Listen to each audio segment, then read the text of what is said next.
From the University of California, Irvine, this is UCI MIND's Spotlight on Care, the podcast where we share stories, experiences, tips, and advice on caring for loved ones affected by Alzheimer's and other dementias. Welcome to Spotlight on Care. I'm Virginia Nave, and I'm here with my wonderful co-host, Mr. Steve O'Leary. Today we have a very interesting topic, and that is when people with dementia experience delusions. Before we learn all about that particular symptom or syndrome or disorder, Steve and I like to make a brief comment about the topic and our caregiving experience that we happen to have had with our loved ones. So, Steve, did your wife, Patty, experience delusions?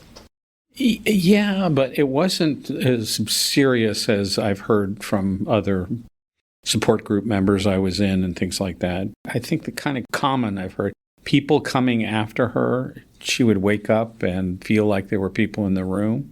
And anytime she went to a new place, she would be disoriented and think that, it was scary and I need to get out of that place.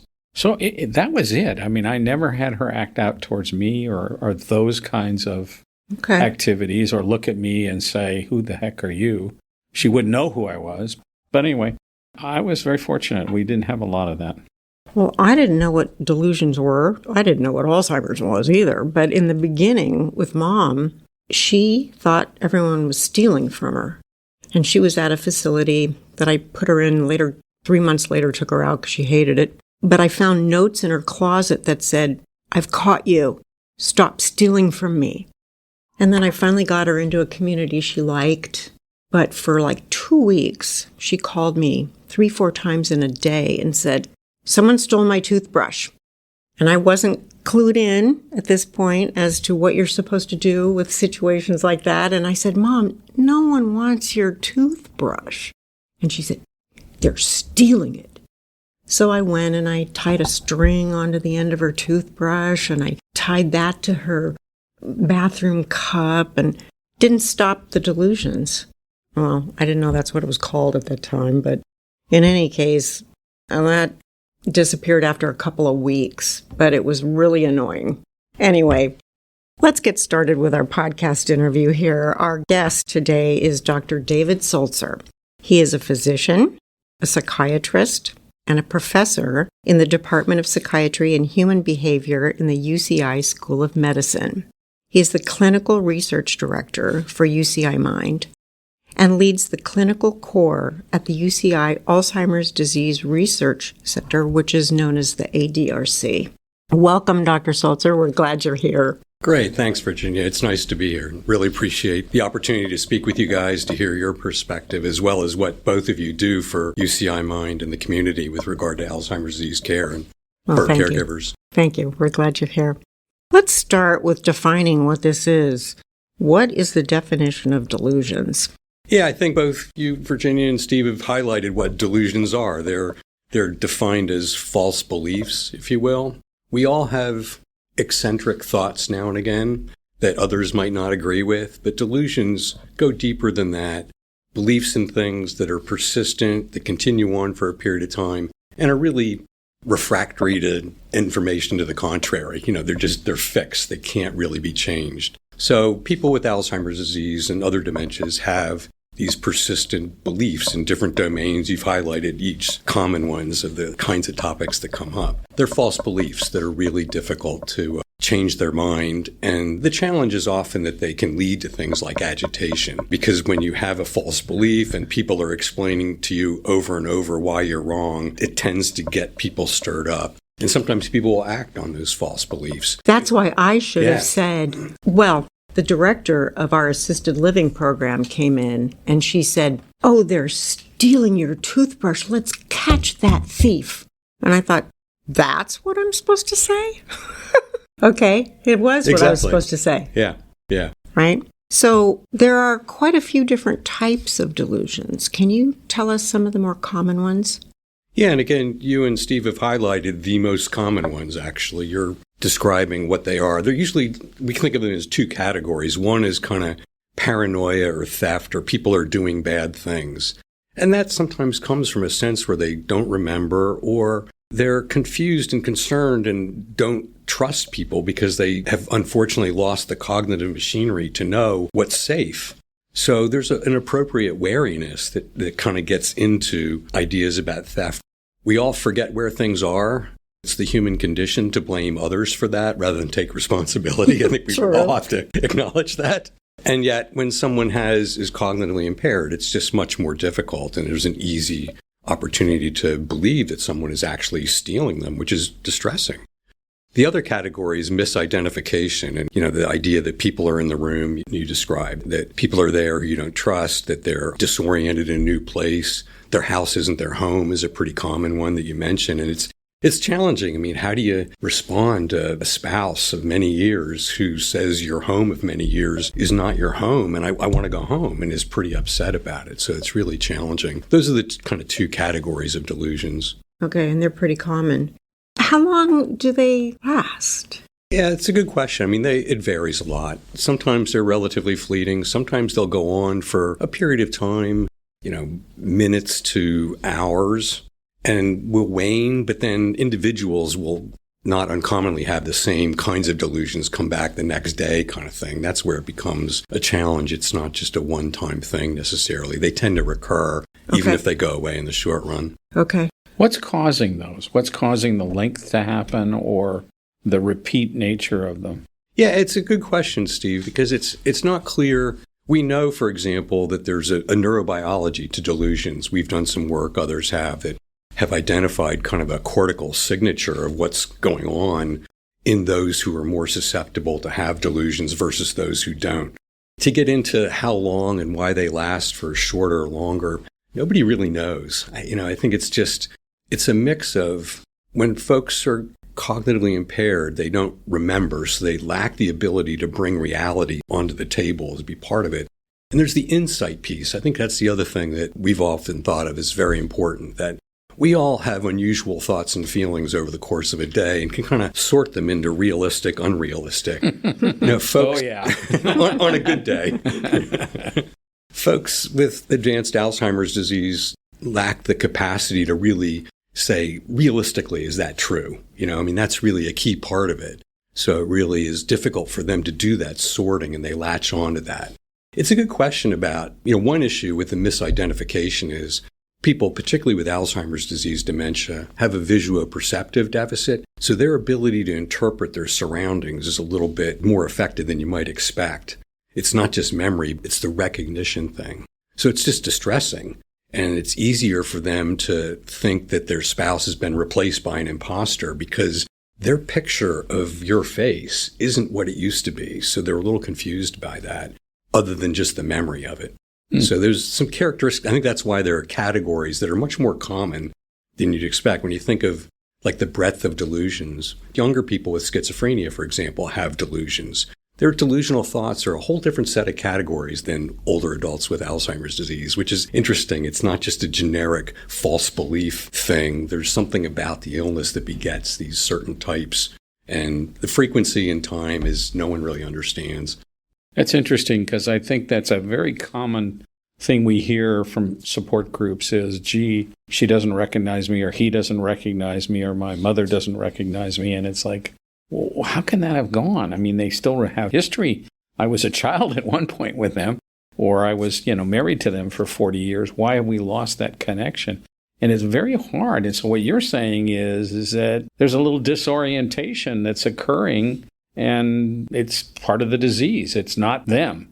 Exactly. It's not you. It's a misperception. We develop a picture of the world through our eyes, and we assign meaning to that and familiarity. Imagine if you were looking at the world through a translucent piece of plastic, so you can't really see, is that Steve O'Leary?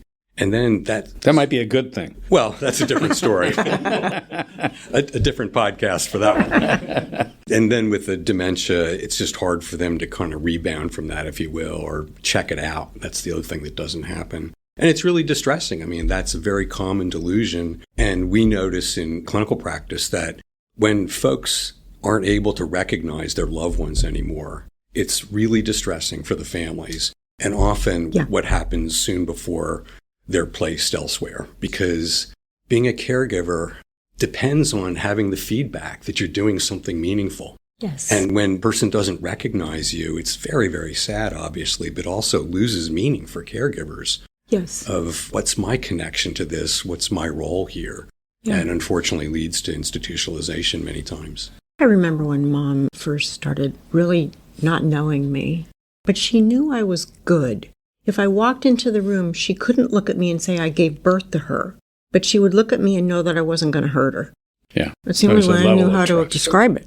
I remember that. Towards the end with Patty, she would start laughing at me. I know I've told you that story. She'd see me coming down the hallway. She didn't know who I was, but she'd start laughing because to her, I was fun. And we'd hold hands for 30 seconds or a minute and a half and giggle at each other, and then it was gone. Yeah. But yeah, I guess maybe that's where I'm going. In your experience as the caregiver, what do you do when you face that moment where you've lost that identification with them and they're scared or they're afraid? What's the first step that I should take as a caregiver with them? Yeah, it's a challenging moment as a caregiver. That's one of the more distressing things to experience. It's one thing when they don't remember what they saw on the TV the other day, but when they don't recognize you, that's huge. And so, one is to have your finger on your own pulse and recognize that this is pretty distressing, that it's part of the illness. And then I think the next most important thing is the reassurance. You both highlight that people, even with moderate to severe dementia, can understand affect, the expression of others, beyond what they see in the person or the identity or anything else that's really kind of part of their cognitive setup. So that when you're distressed, I don't know what your experiences were, but if you're working with someone with Alzheimer's disease who's upset, anxious, perhaps delusional, agitated, that they respond to calming influences by the people around them. The affect is much more important than the words. Sometimes people with advanced dementia don't really even understand the words that you're saying. But boy, they can pick up when you're upset and angry. Yep. And so it's managing that affect and being reassuring is the short answer. So when you say affect, that's kind of a word I don't understand. Yeah. But you're referring to my emotional reaction is what I can control. Exactly. And the words don't mean as much as I'm smiling, I'm okay, I'm relaxed, I'm not irritated. All of those kinds of things will actually have a calming influence on my loved one. Absolutely. And folks can pick up on that. I should have said, oh, let's catch that person who stole your toothbrush. I should have said that, but I didn't know at the time. It's hard. Part of the issue here for agitation or delusions, there's a tendency for us to kind of correct people. And our friends and family members have various enthusiasm for that, and we have various responses. On the other hand, there's a natural tendency to do that, to being kind, and they're confused, and you want to help them by saying what's real. Sometimes that can be helpful, but a lot of times it doesn't matter. I was trying to be helpful. Exactly. I really was, but that's not the way to do it when somebody has Alzheimer's. And we're just so trained or behaviorally ingrained to kind of respond that way. It's an unnatural thing to say, what? They're stealing your toothbrush? We'll get to the bottom of that. Totally. Which is the better response. And to say, but it's okay. We've got more toothbrushes until we catch that person. Which is, It's a creative response that we just don't usually think that way. Yeah. And that's where hopefully thinking about these things and having a little bit of practice with it for good or for ill can be helpful too. Do delusions tend to start in the beginning of the disease, midway through, or more toward the end? They're typically, every person's different. And, roughly 30-40% of people with Alzheimer's disease will have delusions for a period of time in their illness. It tends to peak in the mid phase, if you will, when people are substantially cognitively impaired, but not. Many times there are fewer delusions in later stages of dementia, partly because sadly there's not the cognitive capacity to launch a delusional thought, if you will. It's just difficult to kind of interpret things that way. Okay. Having delusions, does that indicate other types of dementia other than Alzheimer's or other psychiatric disorders? Yeah, in general, in these cases, we're aware that someone has a cognitive disorder like Alzheimer's disease, so that is a good clue. There can be illnesses like delusional disorder, which is a psychiatric illness where typically older adults will develop a delusional system outside of a memory impairment. In that respect, delusions overlap, but we're talking about folks who have memory difficulty, and people with delusional disorder, their memory's fine. They just have delusions. Oh. And that's a relatively unusual syndrome as well. The other things to consider is that other dementias, like dementia with Lewy bodies or Parkinson's disease with dementia, are more susceptible to visual hallucinations, visual illusions, and probably delusions as well. So when we're seeing someone early on in the clinic who's got a lot of visual changes or hallucinations, fairly early on in their course of illness, we're thinking Parkinson's or Lewy body dementia. I've heard that about Lewy bodies. And that's a defining difference of Lewy bodies versus Alzheimer's. They tend to hallucinate and actually act out and much more emotional about things. Maybe that's the wrong word, but is that what characterizes the difference between or adds to it in terms of Lewy bodies? Yeah, I think the hallucinations are just much more common. The illness affects the visual perception areas of the brain to a greater extent, and they just misinterpret things. Interestingly, they're very formed hallucinations usually. They're not just vague images, but they will tell you, I don't know if you've had friends or family with Parkinson's disease, for example, they see small people and they can tell you exactly what they look like. They're very clear. They can tell you the color of the buttons on your shirt. Exactly. Yeah.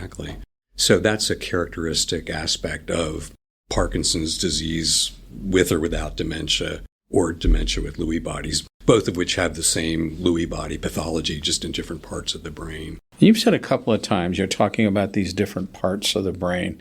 Is there a part of the brain where the delusions actually occur that's different from other parts of the brain? The short answer is nobody really knows. I mean, understanding what part of the brain controls memory is simple. There's like 4 parts of the brain that are involved with memory, and those areas are necessary and sufficient. Delusions are like any other aspect of kind of higher order thought. It's just a transcortical, it's a whole brain phenomena. We've done some work and some others. I've identified some. If you look at a group of people with Alzheimer's disease and sort them into those with delusions and those who don't, and then look at metabolic activity across their cortex, there are certain parts of the brain that those with delusions have more hypometabolism or reduced activity. So there's some hints like that. The answer there is it's the right frontal region as well as some of the memory circuits in the temporal lobes as well. Okay, thank you. I know you touched on agitation before, but agitation, depression, anxiety, are these things all causative with delusions or just kind of a symptom of the delusion? They tend to be somewhat separate, actually, Virginia, that there's some people will develop anxiety, some will have depression, some will have delusions, some will have 2 of those, some will have all 3. It's just a bit of a mix. Typically anxiety, depression occur a little bit earlier. In general, this is. Whereas, like I mentioned, delusions are a little bit later in the course of illness. I don't think there's any evidence that people who are more anxious or more depressed or more susceptible to delusions. I hesitate there because if you have delusional thoughts, they're kind of distressing, so they're going to be more anxious. There's not like a substantial overlap in those symptoms. Okay.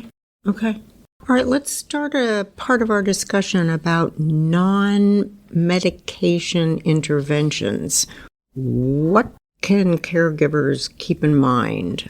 And are there non-medication interventions that can reduce or prevent delusions? Yeah, it's a great issue, and the field is working hard on these things. That there's some caregivers, perhaps like yourselves, who have been very successful and have learned on your own how to do it. Really on our own. Exactly. I mean, there's been a lot of work done, and I sent you some references that people have kind of looked at strategies, so it's a complicated question. But the short answer is we've touched on some of them. One, now we're talking non-medications.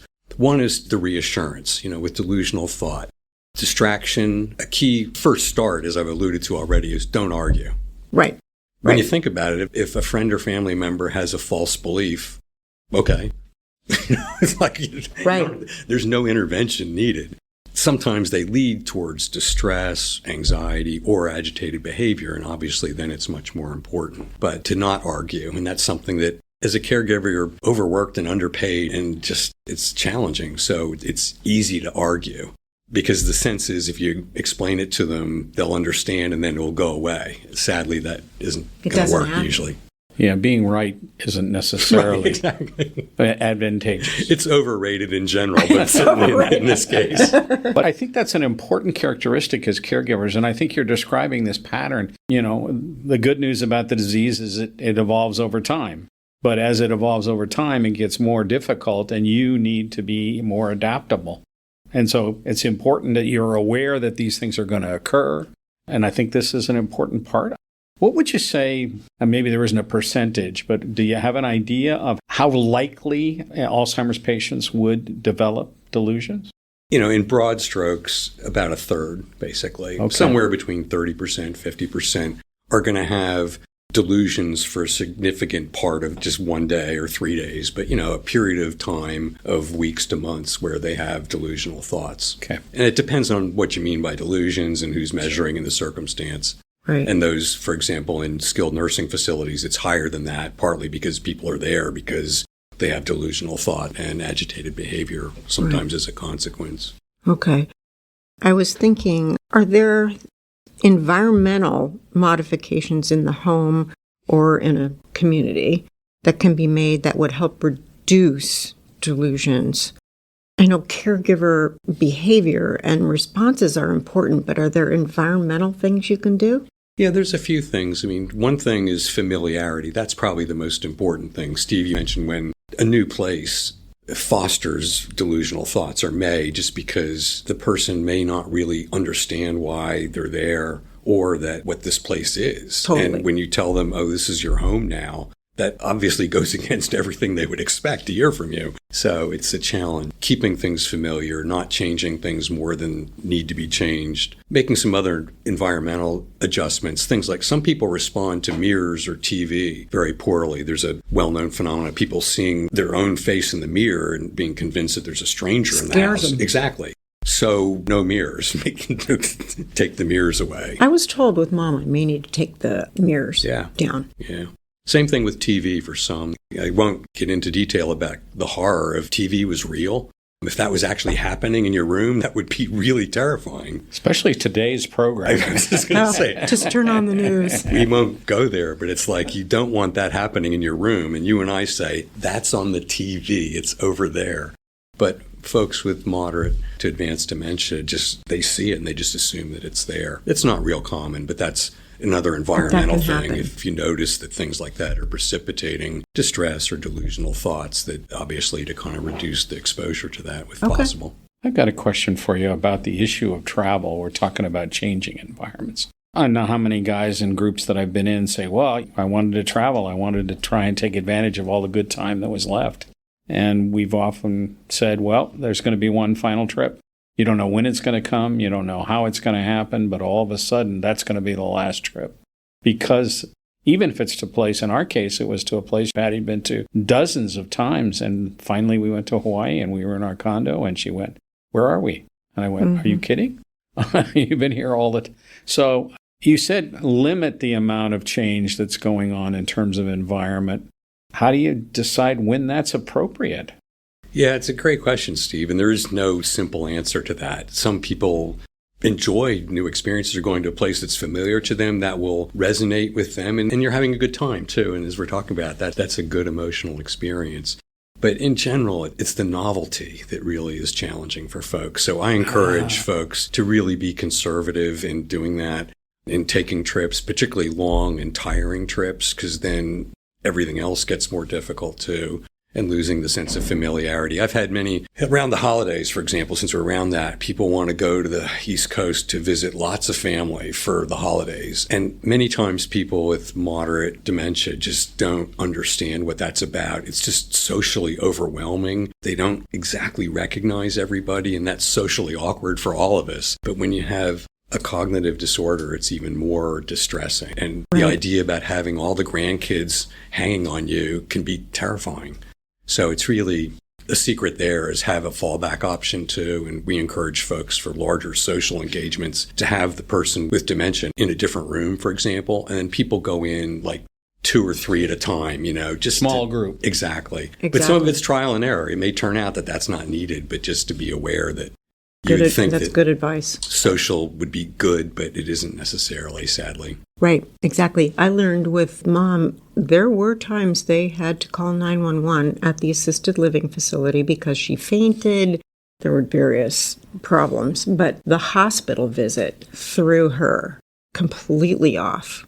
It was bad in the hospital, but even after getting her back to her room, It took 2 to 3 weeks to get her back to what I would call okay and normal. I learned to say, no, she's not going to the hospital for that. Yeah. No, it's really challenging because when you call 911, you know what's going to happen. And it's really a tough choice that you have to make as a caregiver. And it gets into this realm of just trying to balance things that are inherently hard to balance. Yeah, I had that experience with a TAI. Oh, did you? And I'll never forget that. I mean, she was out of totally lost and holding, hugging, grabbing my hand because she felt so displaced. And, they're putting her in an MRI tube. They're doing all of these things to try and figure out what stroke happened. And she eventually came totally back. I mean, amazingly, but that happens. It's really distressing. Sure it does. So, yeah. All right, well, let's talk about medications. We've talked a lot about non-medication interventions. Are there any? Tell us about that, David. Yeah, it's a challenge. In general, there aren't good medicines for managing delusions. I mean, there just aren't great medicines for that. Physicians will sometimes, after a careful discussion and attempts using non-medication strategies, that's always important to happen first, to consider a trial of an atypical antipsychotic such as Seroquel, quetiapine, risperidone, Risperdal. That's the one they put Mom on. Right.